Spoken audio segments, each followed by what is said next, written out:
Joe Burrow and the new Tigers offense dominate Georgia Southern in the season opener, and that wasn't the only thing going right in Baton Rouge Saturday night. Plus, the Saints' 53-man roster is set. We'll break down how it sets up for the season. Tulane and Southeastern both pull off huge blowout wins, and we go one-on-one with new LSU AD Scott Woodward.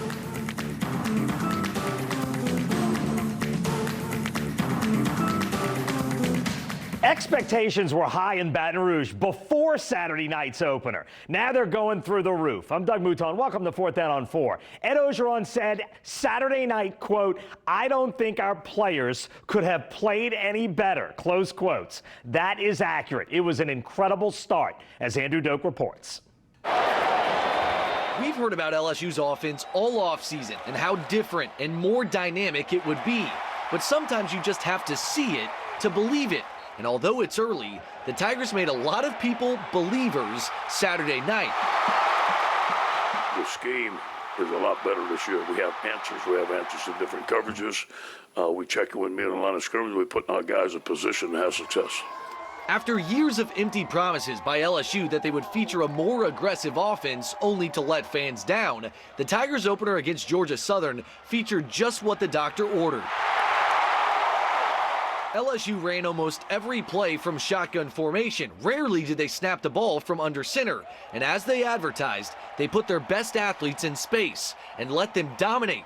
But as Orgeron said, what was evident about this offense was not only that they had answers, but each play had options. Georgia Southern was taking away the deep balls for us tonight, so I think you saw me check it down a lot. And that just goes along with what I said earlier, answers every time. If they drop 8 and take away all the verticals, I have Clyde underneath on my check down. I have a flat route with coming across the formation. So I have answers no matter what they give us.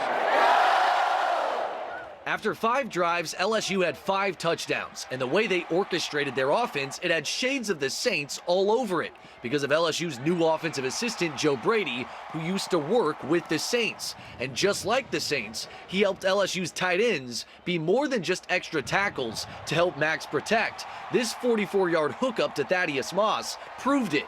This whole offense worked really hard this offseason. We're finally able to unveil everything and put it on the field for Tiger fans to see. But yeah, I guess that's just something Tiger fans got to get used to moving forward. Each scoring drive led by Burrow in the first half lasted an average of just 2 minutes and 12 seconds. And Orgeron loved the up-tempo pace they played with.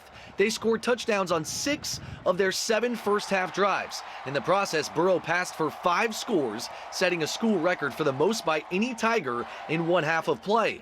And Shreveport's Terrace Marshall became the go-to target, scoring the final 3 to hit the break with a 42-3 lead. There was a lot of questions, coming from the outside about the offense and what they were going to do. I think they answered a lot of those questions. Put up 55 points. It should have been more, but they were scoring, 6 out of 7 drives. So, that's great for the offense. Great to see offense like that. But maybe the most underrated aspect of LSU's new revamped offense is their offensive line. When you think back to last year's season opener against Southeastern, they were giving up pressures left and right. But on Saturday night against Georgia Southern, they gave up 0 sacks. This offseason, we really just had to look ourselves in the mirror and just say, the games that we lost last year, that was on us. We hear, we see the stuff on social media, as the offensive line. We don't want this season to be, the blame put on us. What made it all the more impressive, though, was that LSU did it without their starting left tackle, Sadiq Charles, who was out due to a coach's decision. But the best news was that if you thought this offense looked good, Orgeron says they still haven't shown it all. And ahead of a matchup at number 10 Texas in Austin next week, the more wrinkles you can have in your pocket, the better. From Baton Rouge, Andrew Doak, 4th Down on 4. All right, good stuff, Andrew. Just how good was Joe Burrow Saturday night? Well, these are his numbers. His completion percentage, this is the best of his college career. This is obviously the most touchdowns he's ever thrown. And this is not only his best single-game quarterback rating ever, it's one of the best in college football. In week 1 of the season, it's the second best rating in America. It's better than Tua in week 1. It's behind only Western Michigan's quarterback. comeback. It was a spectacular season opener for Burrow and company, and Andrew caught up with one of our favorites who covers the Tigers afterwards. Joined by Michael Cobble, sports director at WBRZ here in Baton Rouge. Joe Burrow tonight, more touchdowns, 5, than incompletions, 4. More comfortable in this offense maybe than you've ever seen him? Oh, absolutely more comfortable in this offense, but I think really more comfortable from any quarterback we've seen probably since the days of Matt Malk and Matt Flynn. I mean, really you have to roll back the clock to think of a guy that was outside of Jamarcus Russell in the Sugar Bowl when he was just dropping dimes left and right. I mean, it was impressive to watch this offense tonight and watch them from jump, you know, really kind of click and move. And yeah, think about it. They started a new left tackle tonight. So, I mean, that again, things that happen tonight don't happen a lot around here. The offensive line, much maligned last year. They gave up 35 sacks, 0 tonight. I know it's Georgia Southern. They seem like a group, though, that took a step forward. Well, they did, but their offense is going to help them. Obviously, it's a quick release offense, and they're going to get the ball out so they don't have to hold their blocks as long. But you did see a maturation from some guys that maybe we hadn't seen in the past. And you saw Chasen Hines, a guy that started at guard for LSU last year, come in with the second team. That was one of the most impressive things, I think, where the number of rotational players at LSU got involved. Not just, you know, second, third year guys, but they got a lot of freshmen involved in the game against Georgia Southern as well. You look at this defense, and they lost some talent last year, obviously with Devin White, Greedy Williams. But the front seven, I thought, tonight looked really, really strong, especially for a team that runs the ball that held them under the century mark. What impressed you most about this defense? I think just their staying power. You know, towards the end of these games, you'd expect to see some leaks and some, you know, big busts and stuff. But I think LSU did a pretty good job of keeping them off the field, or keeping their offense off the field, I should say, Georgia Southern, and getting the ball back to their offense. I think what was impressive were the players making the plays. You saw the nose tackles, Tyler Shelvin and Apuaika, get involved right from the jump. And that's something that they're going to have to do. You saw the linebackers, Damone Clark. It's a name we've heard all fall. And we were all, there's no way this kid's going to see the field because he's got to jump Jacob Phillips and Patrick Queen. But there he was starting against the Eagles and making an instant impact. And Ogeron was saying in the postgame press conferences, there's been a lot of 100 grades by his name after practice, a lot of different times. Looking forward to next week. Top 10 matchup in Austin against Texas. Initial thoughts on the game, given what you saw tonight? I mean, I think it's going to be a phenomenal game. Obviously, I think LSU is prepared for this moment. They have the answer in the offensive side of the ball that can, you know, counter a Big 12 type of attack, something, you know, that people have been, you know, historically put up large points. So I think LSU can hang with them if it gets into a little bit of a shootout. We saw a little bit of that. But let's not look past the impact that special teams, I think, is going to have on this Tiger football team, because the job Derek Stingley does, returning punts, it's going to be magical. Did you expect him to have that type of impact? I mean, I know Ogeron had talked about it, but to see it live was different. I saw him in high school, so I saw him with those moments. But what surprised me was that they almost gave him the green light all the time. You know, I thought they might have him in there, catch some, get kind of used to it, but right away, instant impact from the return game. To have that autonomy that young is pretty special. It speaks to his talent. Michael Cobble, sports director at WBRZ in Baton Rouge. Thanks for being with us, man. Absolutely. We'll toss it back to you. Coming up, the Saints have finalized their roster cuts, but several players may be able to play their way back onto the roster via the practice squad. Plus, Justin McMillan and the Tulane Green Wave could not be stopped by FIU at Ullman Stadium Thursday night.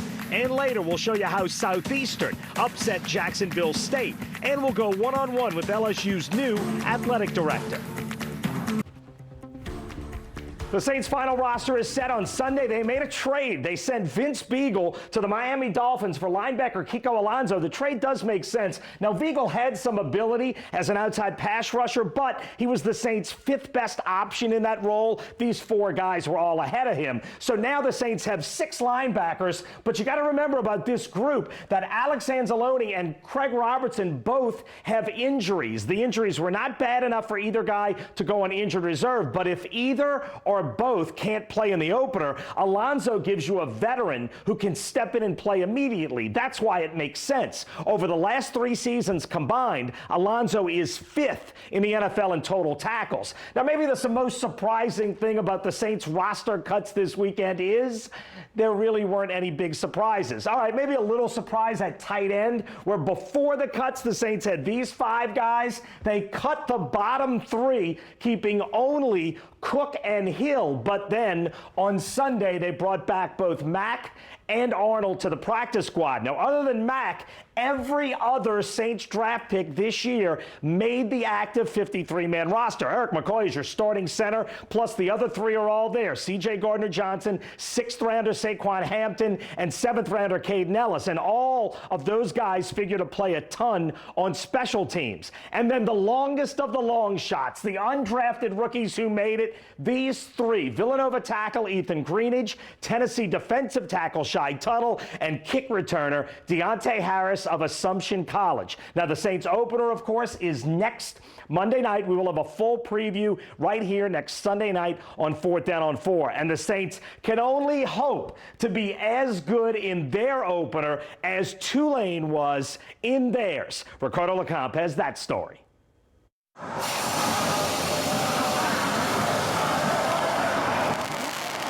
The smoke and fireworks didn't just happen during Tulane's run out of the tunnel Thursday night. The Green Wave's offense provided all of that during the game, and FIU got a front row seat to it. They probably didn't know exactly what we were doing either. You know, there's a little bit, I'm sure, of indecision on their part as to what we were going to do offensively. Hard to figure out what exactly the Tulane O would look like in offensive coordinator Will Hall's debut. The Golden Panthers saw a balanced, up-tempo style of play and couldn't stop it. The Greenies passed and ran all over FIU. Senior Darius Bradwell set the tone with his aggressive running. He led Tulane with 90 yards on the ground. Corey Dauphine added 2 rushing scores and 76 of Tulane's 350 total yards on the ground in the contest. Amari Jones flashed his dual threat ability in the pass and run game. Hall's play calling kept the Golden Panthers off balance, and he gave Tulane a 21-0 lead early in the second quarter. We got the offense out there scoring a bunch of points. You know, it started switching up the offense for them to have to throw it a lot more, and I feel like that's when we really get after the quarterback, and that's when our defense really shines. Tulane came with the pressure on a now one-dimensional FIU offense, sacking quarterback James Morgan 3 times. The defense forced an early interception and also recovered a fumble in a wild sequence towards the end of the first half. One play after Darius Bradwell turned the ball over inside the red zone, Morgan's pass attempt slipped out of his hands. Cameron Sample jumped on the loose ball, giving the Green Wave the ball back. Quarterback Justin McMillan then scrambled into the end zone from 17 yards out to give Tulane a 28-7 lead and a huge momentum boost going into the locker room. That was big. That was big because we were on our way to go down and score, and you know, they've got the type of offense that they felt like they could cut it to get another touchdown, and then we were able to get the takeaway with Cam Sample on the quarterback and then go in and score right before half. And I think that's a pretty big letdown for them. The Golden Panthers never recovered after that. McMillan continued to carve up the FIU secondary. 199 yards through the air and 2 touchdowns, including a 42-yarder to Darnell Mooney early in the third quarter to seal the game away. McMillan motivated to do well. He came into Thursday night's game with a heavy heart because his grandfather passed away Wednesday night. I would say that this game was probably, with ease, probably the most important game of my life. That situation happened, and he was on his way to the game. So, you know, just, you know, me and my family talked about it, and, you know, you can't take it back. You know, it's the way of life. Everybody has to die one day, but, you know, God bless his soul, and I played this game for him. As soon as I got the information, I went up to him. I was like, "You okay?" He just looked at me, and I just gave him a hug, and we hugged it out for about a good 5 minutes. I mean, I understand where he's coming from. I mean, I'm going to take care of him as much as I can. Man, I love this dude. This is really my brother. The entire team picked up McMillan as Tulane finished with 545 yards of offense and 42 points. A strong performance against a team that is one of the favorites to win Conference USA. But these are the type of wins this program needs to prove that last year isn't just a one-time occurrence. Something is truly being built uptown, and sustained success is within arm's reach. I can say I feel really comfortable going out there on this field with the team that we have right now. All respect to FIU. They're a great team. They're going to be a really good team in the future. They're going to have a good season coming up. I can say this Tulane team here is going to do the same thing. And I feel like we have a lot of talent and a lot of youth, and we're going to make plays on the field. Stop playing with us. Tulane up next, man. Stop playing with us. Reporting uptown, Ricardo LeCompte, 4th Down on 4. Still ahead, Frank Selfo's Southeastern squad began their 2019 season with a huge win over 6th-ranked Jacksonville State. And we go one-on-one with LSU AD Scott Woodward as he oversees the Tiger Athletic Department. Before LSU destroyed Georgia Southern in the season opener, new Tiger Athletic Director Scott Woodward spoke to the New Orleans Quarterback Club, and Andrew Doak caught up with him afterwards. All right, joined now by Scott Woodward, the new Director of Athletics at LSU. Scott, thanks for being with us. I know it's only been about 4.5 months since you took over this job. We know you've had previous stops at the University of Washington, Texas A&M before you come here, but this is your alma mater. I'm sure this is a little bit more special to you, right? Oh, no question about it. I have to pinch myself in the morning and realize that I'm at a place that I truly love and it's really special and was transformative for me as an undergraduate. When you come into this season and when you look at the scope of the athletic department, I know some athletic directors maybe think there's a lot that we need to change in a certain scenario where they come in, and maybe there's not that much that you need to change. When you first came to LSU and returned, where did it fall on that scale for you, if that makes sense? Yeah, it's a great program, and it was very intriguing, and it was very how should I say, approachable for me to come look at it from the standpoint of there's a lot of good going on, and there's some minor things that we need to do, and it's always hard to win championships, and so you always have to be very smart and competitive in how you do it. I know so many people are excited for this football season.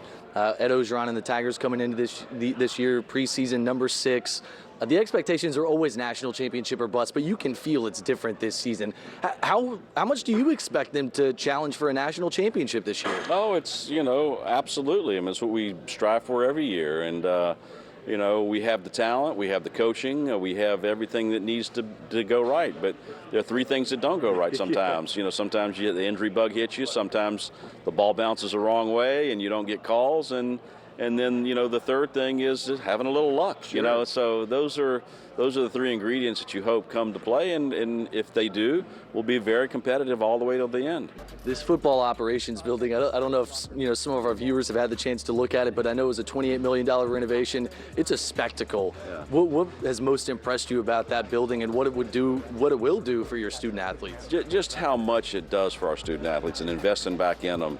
Whether it's the nutrition center, which is second to none, our locker room, which is really innovative and state-of-the-art with these pods for our kids to rest in between walkthrough and practices, and having a safe haven to go to during the day. I know that you spoke about this being kind of a homecoming for you. Speak to your connection to New Orleans, though, because it runs pretty deep, and I'm not sure everybody knows about it, but this is also a place that's very close in your heart, is it not? There's no doubt. I love New Orleans, My mother grew up here and went to Ursuline Academy for 13 years and Loyola for 4 years. And my mother and father met here when my dad was at Loyola's dental school then, which is now LSU's dental school.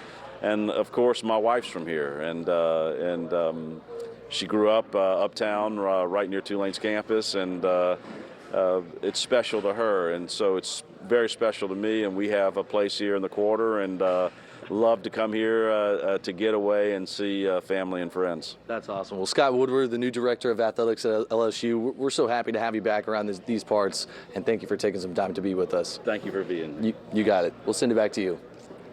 All right, thanks, Andrew. It was also a great opening weekend for the Southeastern Lions. Frank Selfo's team took apart one of the FCS's best programs. Which is exactly what... The critical moment in Thursday night's win, third quarter, Southeastern up 21-7 against the 6th-ranked team in the country. And their quarterback, Chasen Virgil, takes off running. Virgil fumbles. Jacksonville State recovers, and Virgil is hurt. He would not return to the game. But 3 plays later, the Lions turn that around. Looking outside, it's intercepted! Orlando Jordan jumps the Zerrick Cooper pass, and 65 yards later, Southeastern had pulled the huge upset, 35-14. When you have adversity hit you, how does your team react to it? When adversity hits, how does your team react? And there were so many times in the past we would not have reacted the same way. And this time, no, I didn't see the heads hanging. I didn't see the blaming. I didn't see the people getting mad. I saw defense, 11 guys run out there and said, let's go. Two things stood out in the win. The Lions were terrific up front. They sacked Gamecock quarterbacks 6 times and gave up 0 sacks. It's a hell of a deal against a really good football team now, on both sides of the ball. And running back Devontae Williams looks like a star. He's a transfer from Indiana. And against Jacksonville State, he had 113 yards rushing and receiving. The Lions were 4-7 last year. And now they're off to a great start. Everybody wants to go. Go, go, go. Nobody wants to stop. You know, everybody pretty much, you know, we just want to put our foot on the gas pedal and just keep it going. The Lions are at Bethune-Cookman. That's in Daytona Beach, Florida, Saturday afternoon. We're back with more 4th Down on 4 in a minute. We're out of time. Thanks for watching. Enjoy your Labor Day. We'll see you next week on 4th Down on 4. Eye on the Tigers coverage is brought to you by Metro by T-Mobile, the best deal in wireless.